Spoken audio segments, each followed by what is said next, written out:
Topic lateral entry in civil services. So हम लोग देखेंगे ये न्यूज़ में क्यों है। A recent UPSC advertisement for recruitment of 45 lateral entry posts of secretary and joint secretary at the center was withdrawn। ठीक है, तो इसीलिए ये न्यूज़ में है क्योंकि इसकी पोस्ट निकले थे। अच्छा। The advertisement for lateral entries was withdrawn due to criticism as there are no quotas for SC, ST and OBC candidates in such recruitments.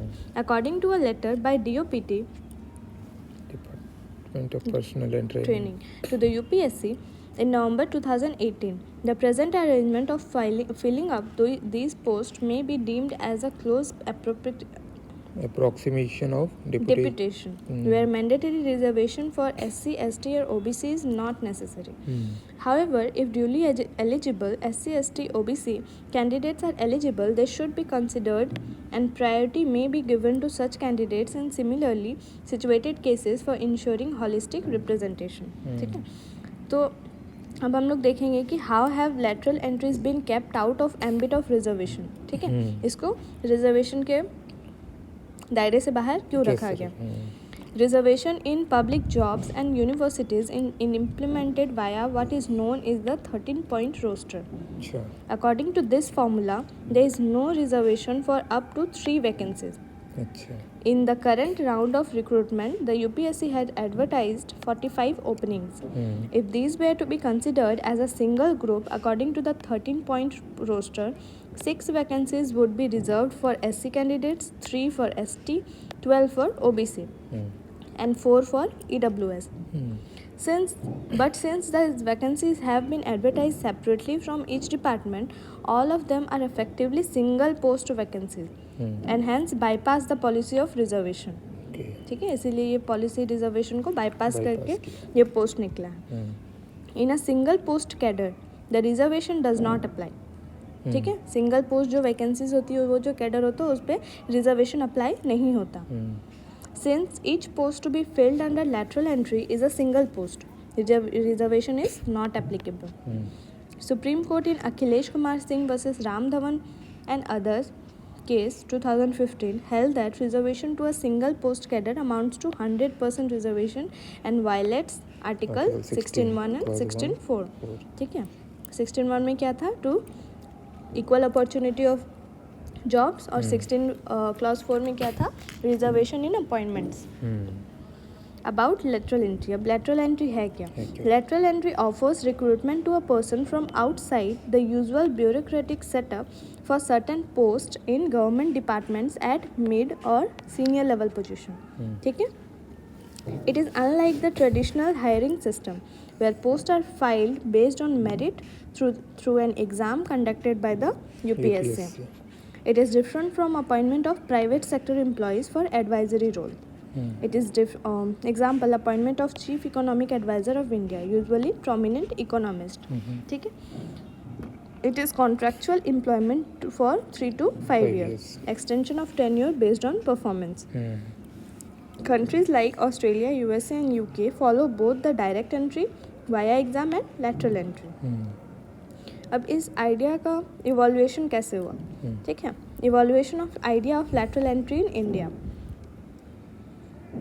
First, administrative reforms commission headed by Morarji Desai 1966 first muted the idea. पहले सबसे पहले ये idea कब आया था, हाँ 1966 में। ठीक है, सेकेंड ARC में क्या था, रेकमेंडेड फॉर इट्स इंस्टीट्यूशनलाइजेशन। ठीक है, सेकेंड ARC में इसको बोला गया कि।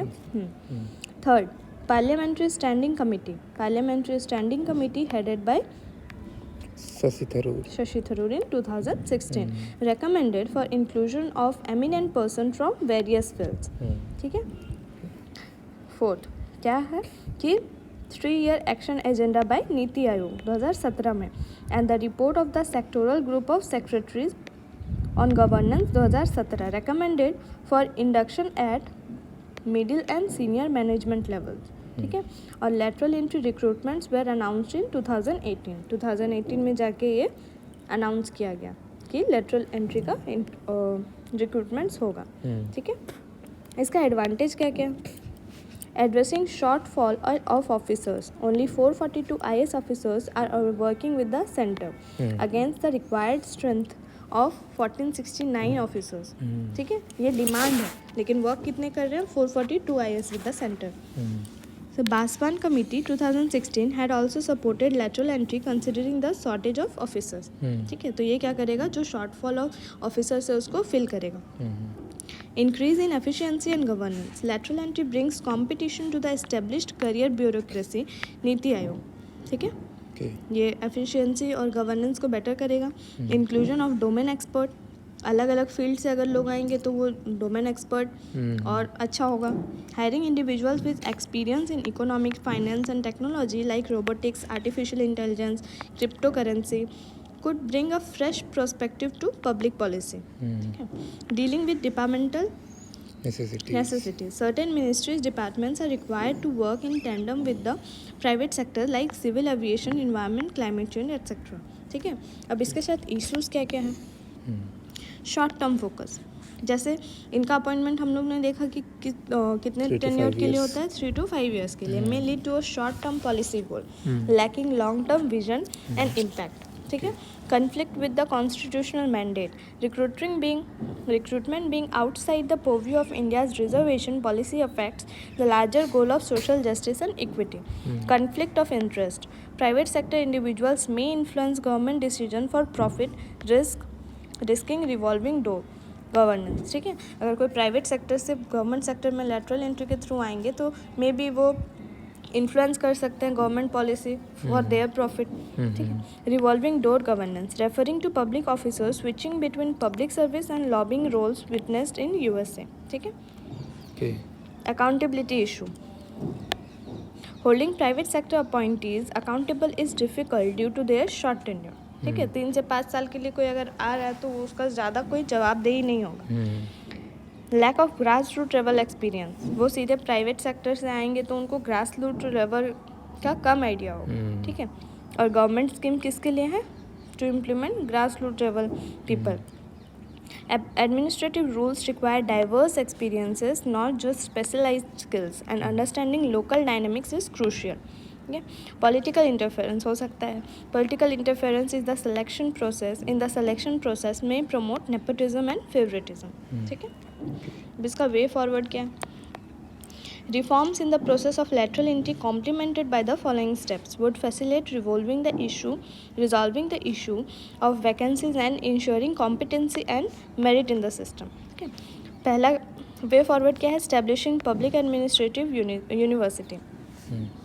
It can create a large pool of aspiring civil servants and enable serving bureaucrats to attain deep knowledge of country's economy, increased domain expertise and improved managerial skills. Deputation to private sector. Deputation of IS and IPS officers in private sectors will bring in domain expertise and competition.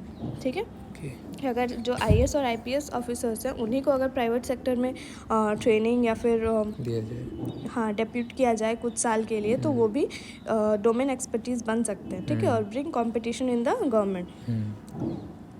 institutionalize goal setting and tracking for each department. Each ministry and government agency should set outcome-based goals with a clear timeline. ठीक है, utilization of capacity building का mission and mission. कर्म योगी to impart mid-career training aligning with the role of officers. ठीक है, fostering career management in civil services. Civil servants should be allowed for acquiring knowledge across sectors in initial years, followed by specialized knowledge in specific domains matching their interest. ठीक है, offering study breaks to acquire greater specialization in the field of interest.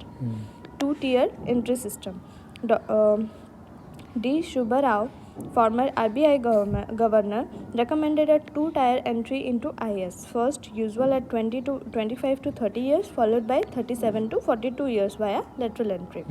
Such mid-level hiring can bring in expertise from diverse field into civil services. ठीक है.